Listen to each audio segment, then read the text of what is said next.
Welcome back to our channel. In today's video, we will show you how to send blurred photos in WhatsApp Web.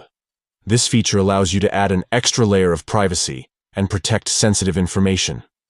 Let's get started. Step 1.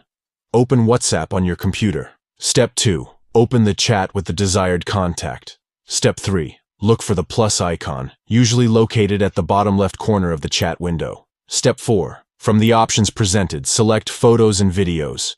Step 5. Find the desired photo from your computer and click Open to attach it. Step 6. Now, click on the blur icon located next to the pen icon. Step 7.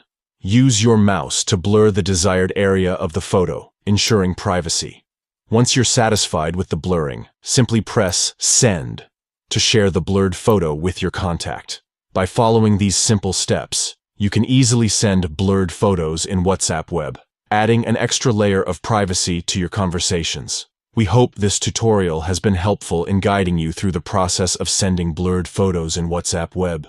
If you found this video informative, please give it a thumbs up and consider subscribing to our channel for more useful tutorials like this. Thank you for watching, and stay tuned for more exciting content.